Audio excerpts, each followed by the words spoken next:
नमस्कार दोस्तों, मैं हूं नीलेश और आपका एग्जाम गुरुजी के डेली करंट अफेयर्स में स्वागत है। दिन 13 दिसंबर मंगलवार।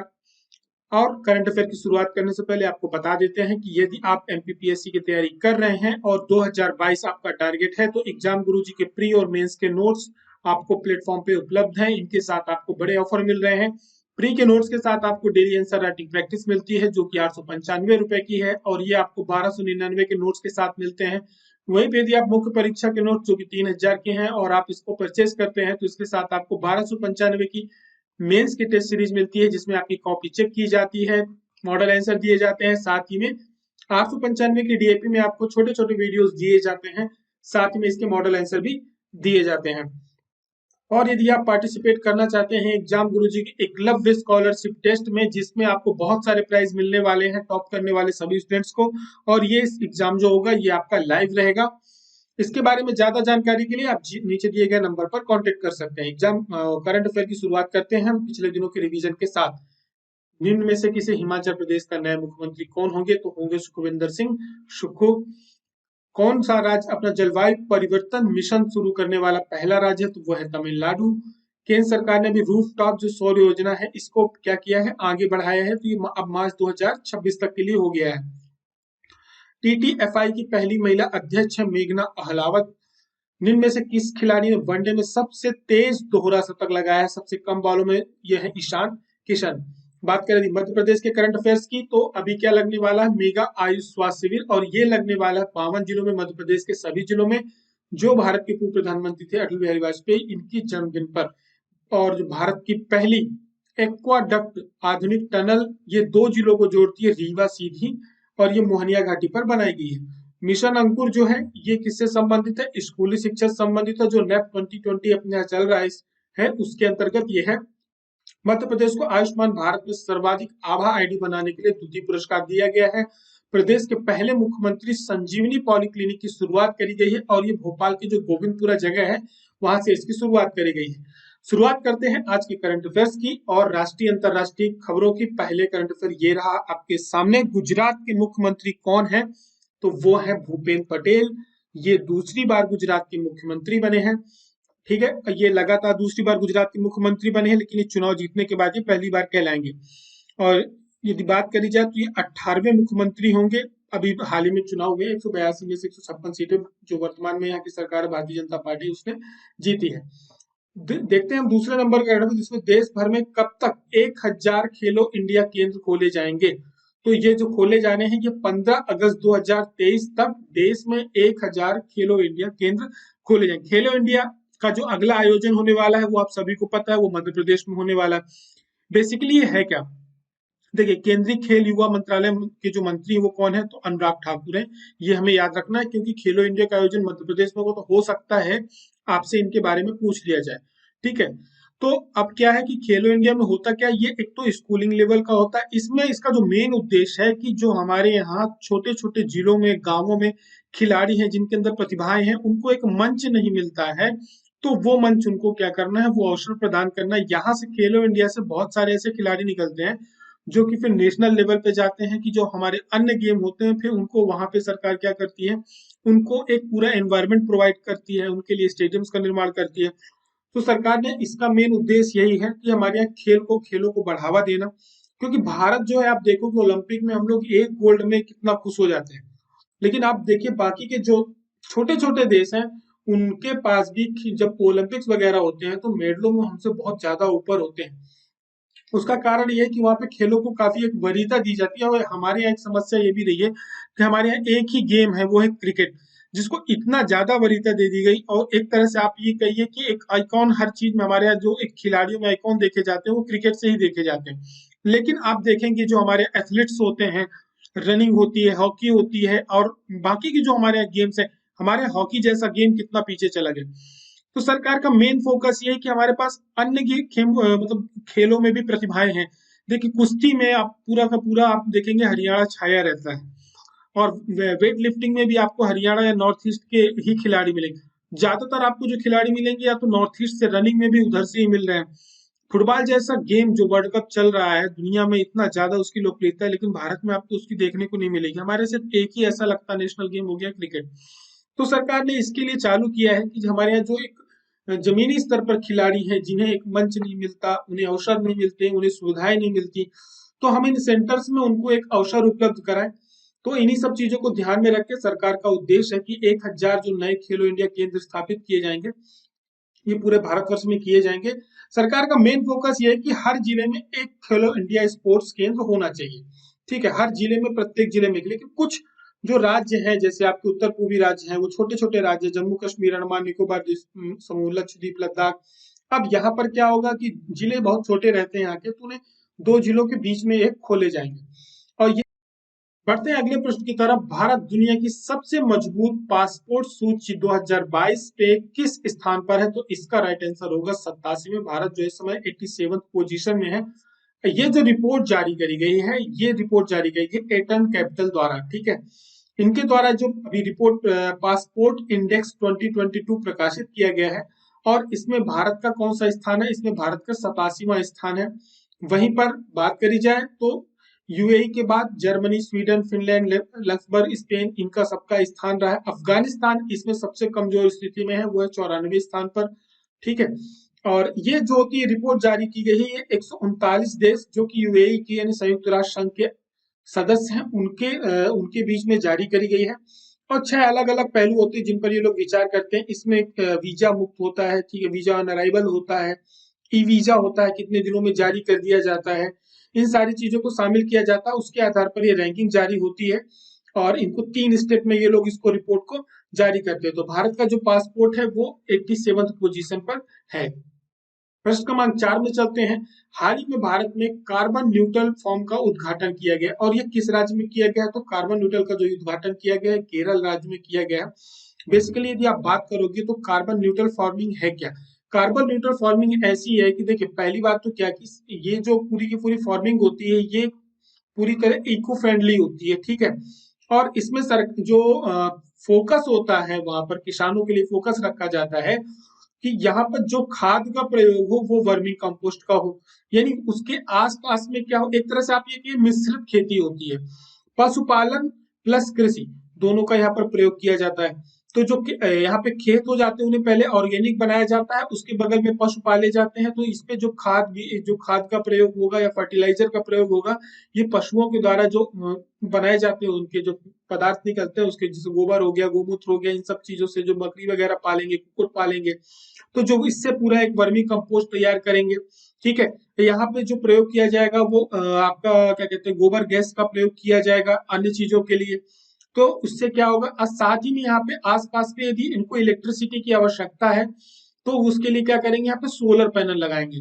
तो ये जो पूरा का पूरा एक खेत होगा, या आप ये कहिए कि पूरा का पूरा एक जोन होगा, ये पूरा का पूरा जोन क्या हो जाएगा कि यहाँ पर कार्बन रेटिंग क्या होगी, क्योंकि कार्बन का उत्सर्जन यहाँ पर होगा नहीं, क्योंकि जो रसायन प्रयोग किए जा रहे हैं वो भी पशुओं के द्वारा इस्तेमाल किए उससे कंपोस्ट तैयार किए जा रहे हैं, खाद भी उसी से तैयार की जा रही है, बीजों को जो प्रयोग किया जा रहा है, इस खेत को पूरी तरह से ऑर्गेनिक बनाया जा रहा है, बीजों का भी जो प्रयोग किया जा रहा है वो भी ऑर्गेनिक बीजों का प्रयोग किया जा रहा है। ठीक है, और साथ में यहाँ पर जो क्या कहते हैं, इलेक्ट्रिसिटी पंपिंग वगैरह का जो इस्तेमाल किया जाना है, वो भी सोलर पंपों का इस्तेमाल किया जाना है। ठीक है, तो ये सारे के सारे जो यहाँ पे प्रयोग होंगे वो पूरी तरह से क्या होंगे, कार्बन न्यूट्रल को जीरो करने के लिए प्रयोग किए जाएंगे। तो ये जो एक फार्मिंग स्टार्ट की गई है, ये शुरुआत की गई है केरला से, और ये केरला का जो एर्नाकुलम जिला है, वहाँ के अलुवा में एक जगह है, वहां से इसकी शुरुआत करी गई है। वर्तमान में जो केरल के मुख्यमंत्री हैं पिनाराई विजयन, इन्होंने इसकी शुरुआत करी है। ठीक है, तो अब तमिलनाडु और केरला दो जो हैं आपको कार्बन न्यूट्रलिटी पे काफी काम कर रहे हैं, उन्होंने अपनी एक पूरी योजना अलग बनाई है, इसमें फार्मिंग स्टार्ट करी है। सरकार ने पीएम स्वनिधि योजना जो चल रही है उसका विस्तार किया है, और ये विस्तार कब तक के लिए किया है? ये जो विस्तार किया गया है दिसंबर 2024 के लिए किया गया। देखिए, पीएम स्वनिधि योजना पूरी तरह से आप देखेंगे तो जो फोकस हुई थी, ये जो स्टार्ट हुई थी, ये हुई थी 1 जून 2020 से। 1 जून 2020 से इसको चालू किया गया था कोविड के टाइम में, क्योंकि आप सभी को पता है कि कोविड के टाइम पे यदि किसी को सबसे ज्यादा नुकसान हुआ था तो वो जो हमारे यहाँ फुटपाथ पे या रेहड़ी पे जो दुकानदार होते हैं, बहुत छोटे छोटे दुकानदार होते हैं जिनकी अर्निंग डेली की 300-400 रुपए होती है, उनके पास कोई इंफ्रास्ट्रक्चर नहीं होता, वो रोड के किनारे ठेले लगाते हैं, गुमटी लगाते हैं, या जमीन में भी आपको कई बार दिखते हैं फल फूल वाले, सब्जी वाले। तो इन लोगों का एक, क्योंकि उनकी दैनिक आय होती है, उनके पास उतना निवेश के लिए, इन्वेस्टमेंट के लिए उनके पास एक उतनी बड़ी पूंजी नहीं होती कि वो एक अपना एक बड़ी सी दुकान खोल सके, तो उनका एक बहुत बड़ा नुकसान हुआ था। तो उनके लिए सरकार ने ये पीएम स्वनिधि योजना चालू करी थी, उनको सहायता के लिए।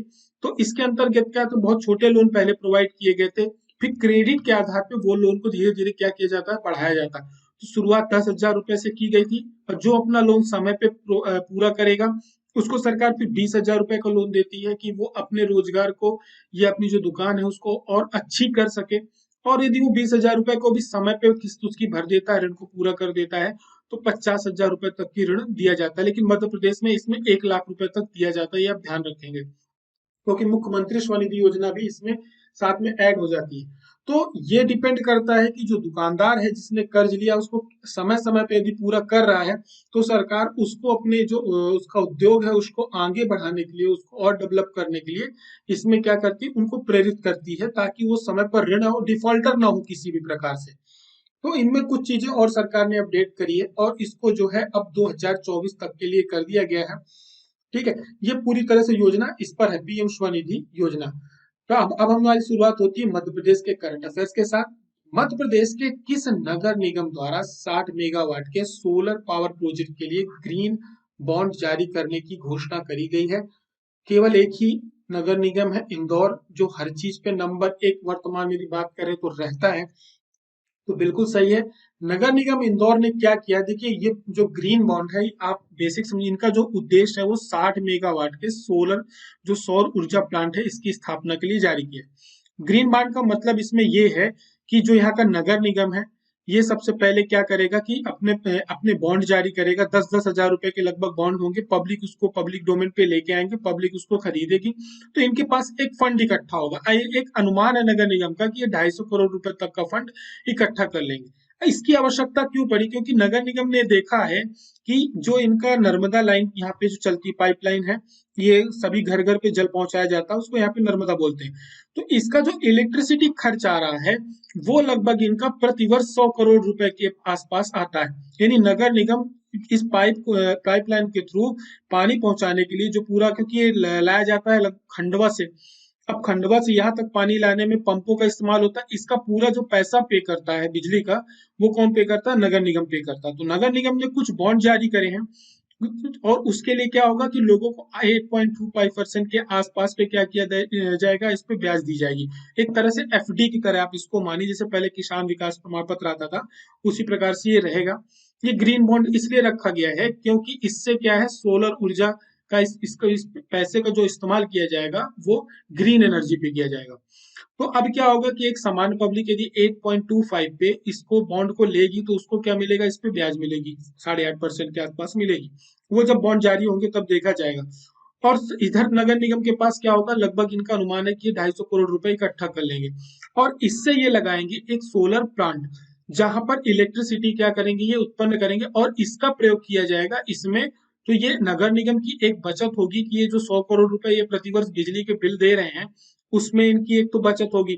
और ये लगभग टारगेट है कि 5 से 10 साल में ये जो पूरा का पूरा एक इनका जो 100 करोड़ की बचत होगी, इसके माध्यम से ये ब्याज दर वाले भी, जिनको ब्याज प्रोवाइड कर रहे हैं वो भी वो कर पाएंगे।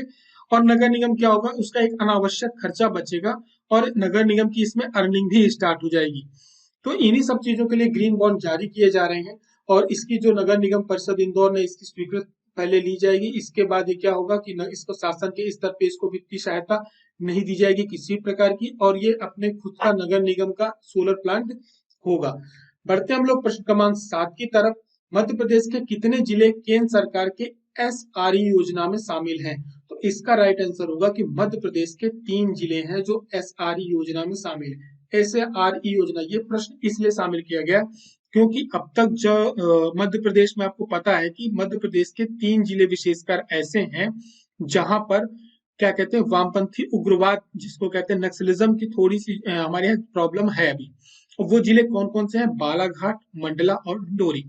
अभी हाल ही में सरकार ने क्या किया है कि जो डिंडोरी, मंडला और बालाघाट है, इसको किस पुलिस जोन में शामिल कर लिया है? इसको बालाघाट पुलिस जोन में शामिल कर लिया है।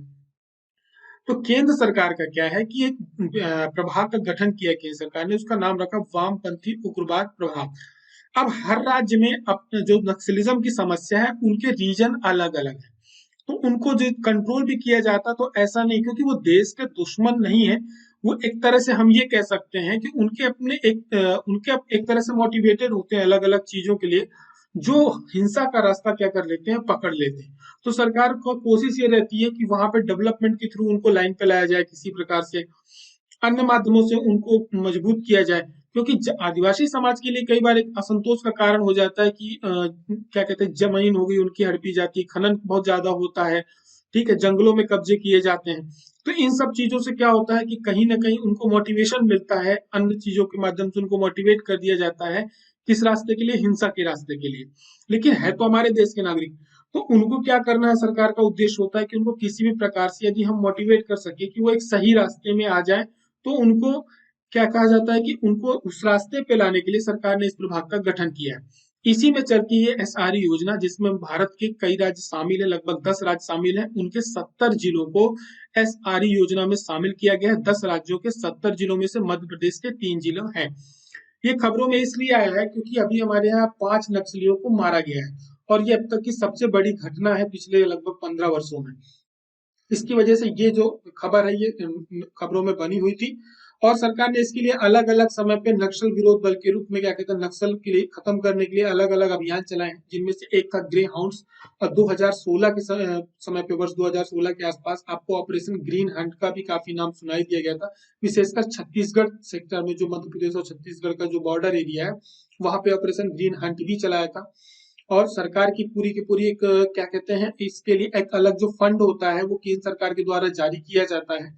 इसी योजना वामपंथी उग्रवाद प्रभाग के अंतर्गत किया जाता है, और ये जो प्रभाग आता है, ये केंद्र सरकार का जो गृह मंत्रालय है, उसके अंतर्गत आता है। बढ़ते हम लोग प्रश्न क्रमांक 8 की तरफ। इंडियन फॉस्फेट लिमिटेड जो संस्थान है, ये प्रदेश के किस जिले में उर्वरक के लिए एक बड़े संयंत्र की स्थापना कर रहा है? तो ये स्थापना कर रहा है झाबुआ जिले में। देखिए, आपने ये अक्सर, आप जो ग्रामीण क्षेत्र से जुड़े होंगे, उन्होंने आईपीएल का इसका नाम सुना होगा, इंडियन फॉस्फेट लिमिटेड। ये क्या है कि आपका जो फॉस्फेट हो गया, यूरिया हो गया, डीएपी हो गया या एसएसपी हो गया, इनका, इन उर्वरकों का क्या करता है, निर्माण करता है। तो अब सरकार का कोशिश ये है कि इसका एक प्लान डाला जाएगा, और इन्होंने इसके लिए बोल भी दिया है, इन्वेस्टमेंट भी करने का बोल दिया है। अभी हमारे यहाँ बिजनेस समिट होने वाली है जनवरी माह में, तो उस समय पे इसका इनोवेशन भी किया जाएगा, ठीक है। तो झाबुआ जिले का जो मेघनगर है, वहां पे इस संयंत्र की लगभग 200 करोड़ रुपए की लागत के साथ इसकी स्थापना की जाएगी। इसके पहले हमारे यहाँ गुना में पहले से एक संयंत्र चल रहा था। तो अब इसका फायदा ये होगा कि हमारे यहाँ जो डीएपी की कमी होती है कई बार, तो इसके लिए हमें अन्य स्टेट पे निर्भर नहीं रहना पड़ेगा। हमारे मध्य प्रदेश धीरे धीरे क्या करेगा, एक्सपोर्ट करना भी यहाँ से शुरू कर देगा। अभी यहाँ पे जो सिंगल सुपर फास्फेट संयंत्र लगाया जा रहा है, इससे कई लोगों को, आसपास का ऐसा कहना है उनका, कि लगभग 400 लोगों को रोजगार मिलेगा, जो कि साथ ही में डीएपी का एक प्लांट सागर में भी लगाया जाएगा। बात करें यदि, एक ग्रीनको ग्रुप है जो नीमच जिले के जो गांधी नगर है, वहां पर 1440 मेगावाट का पंप स्टोरेज प्लांट लगाएगा। इसका जो प्रयोग किया जाएगा, वो हाइड्रो पावर को बढ़ावा देने के लिए किया जाएगा, और इसका फायदा ये होगा कि हमारे विद्युत दरों में क्या होगी, कमी आएगी। बढ़ते हम लोग प्रश्न क्रमांक 9 की तरफ।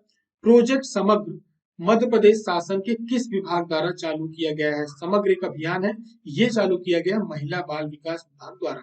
इसमें है क्या? इसका मेन फोकस है कि जो हमारे यहाँ बच्चे हैं, उनके पोषण के स्तर में सुधार करना, ठीक है। इसके लिए हमारे यहाँ के मध्य प्रदेश का जो महिला बाल विकास विभाग है, इन्होंने जो अमेरिकन इंडिया फाउंडेशन है, AIF के द्वारा इस साथ क्या किया है, कोलैबोरेशन किया है, OMU साइन किया है, ठीक है।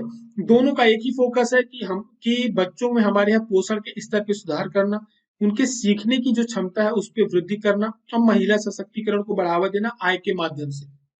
जब आय बढ़ेगी तो महिला सशक्तिकरण स्वयं होगा। इसके लिए अभी क्या किया गया है कि जो विदिशा जिला है, वहां का 11 ब्लॉक है, वहां पे लगभग 6 वर्ष से के लगभग जो बच्चे हैं, उनके 10,000 बच्चों को भी पायलट प्रोजेक्ट रूप में शुरू किया गया है।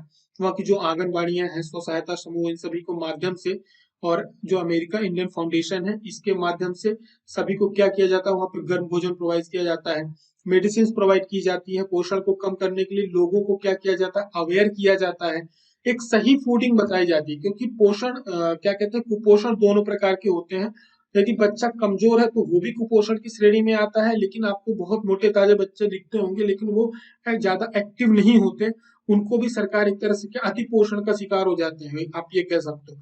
तो उनको भी एक तरह से ये इसमें भी रखा गया है कि उनको किस प्रकार से उनकी एक प्रॉपर हाइट डेवलप हो, उनका वेट कंट्रोल हो, ज्यादा उसकी वजह से क्या होता है, आलसी हो जाते हैं। तो ये सब चीजों को ध्यान में रखते हुए ये प्रोग्राम चालू किया गया है। इसका यदि आपसे प्रश्न आएगा, पूछा जाएगा इसका उद्देश्य क्या है, तो पोषण के स्तर में सुधार करना। अभियान का नाम है समग्र।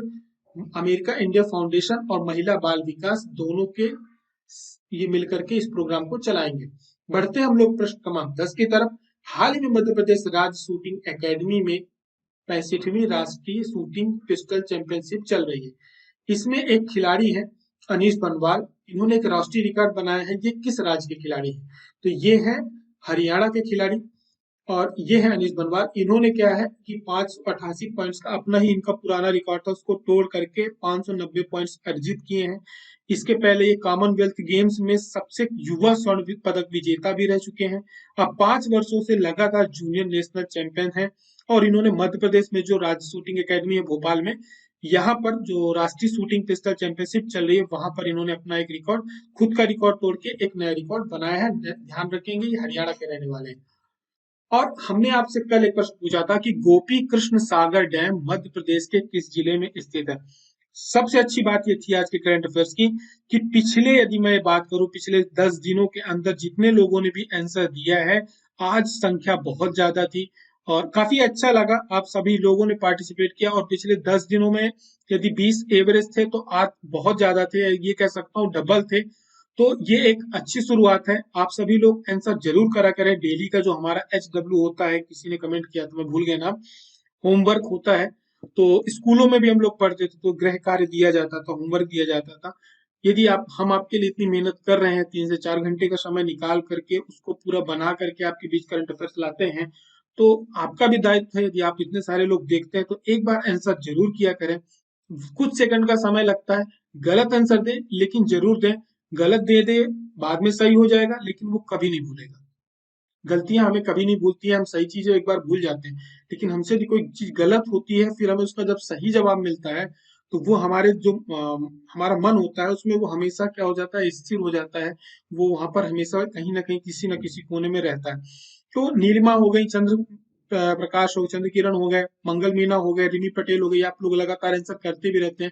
इसके अलावा बाकी सारे लोग भी रहे हैं, आप सभी के आंसर काफी अच्छे थे। आप लोगों ने बहुत सारी जानकारियां शेयर करी, मेरे बताने के लिए नहीं रह जाती जानकारियां, क्योंकि आप सभी लोग इतनी सारी जानकारियां पहले ही शेयर कर देते हैं तो मैं उसको उचित नहीं समझता कि उन्हीं चीजों को मैं दोबारा पढूं।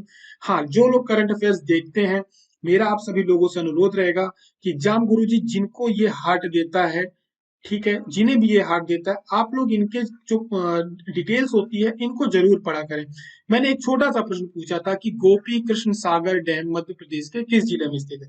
सिंपल सा उत्तर था, कोई भी लिख सकता था कि ये गुना में है, लेकिन हमारे जो मित्र हैं, हमारे साथी हैं, कम से कम नहीं तो 10 बातें उस गुना के बारे में आप सभी को बता रहे, सभी लोग 10-10 बातें, 5-5 बात, मतलब इतने सारी चीजें आपको बता रहे, आपका एक जिला अपने आप में कंप्लीट हो गया। नीलिमा ने कहा कि ये पर्यटन के लिए प्रसिद्ध है, ये पार्वती नदी यहाँ पर प्रवाहित होती है, ठीक है, ये राजस्थान और गुना जिले की सीमा बनाती है। डैम को चंद्रकिरण ने बताया कि ये चोपन नदी पर निर्मित है, ठीक है। बहुत सारे लोग हैं जिनको नहीं पता होगा कि ये चोपन नदी पर निर्मित है, ठीक है।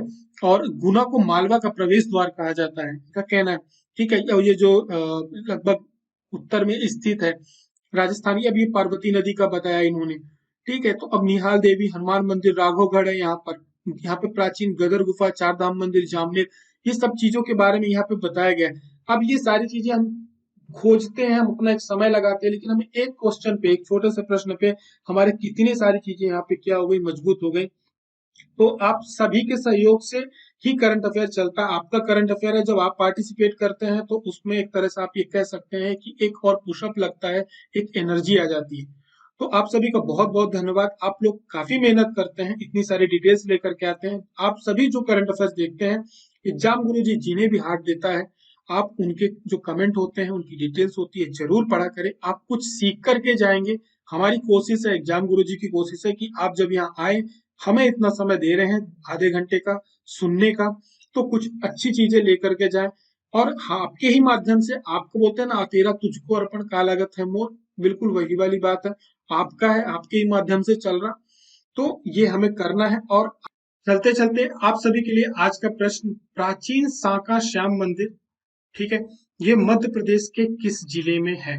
आप सभी का होमवर्क आज का, आप सभी इसके बारे में जरूर बताएंगे कि ये मंदिर कहाँ पर है, और उस जिले के बारे में 4-5 बातें कुछ भी हैं तो वो जरूर बताएंगे। और जिनका आंसर राइट होगा, एग्जाम गुरुजी उनको लाइक देगा, और जिनके आंसर पे कुछ हमें जानकारियां मिलने वाली हैं, एग्जाम गुरुजी उनको हार्ट देता है। मेरा आप सभी से अनुरोध रहेगा, जिन्हें भी एग्जाम गुरुजी हार्ट देता है, उनके आंसर को जरूर पढ़ा करें, उनकी डिटेल्स एक बार जरूर देखा करें। हमारी और आपकी मुलाकात जो होगी एग्जाम गुरुजी के नेक्स्ट डे के करंट अफेयर्स में होगी। तब तक के लिए आप सभी अपना ध्यान रखें। करंट अफेयर पसंद आता है तो एक बार शेयर करना उसको नहीं भूलें।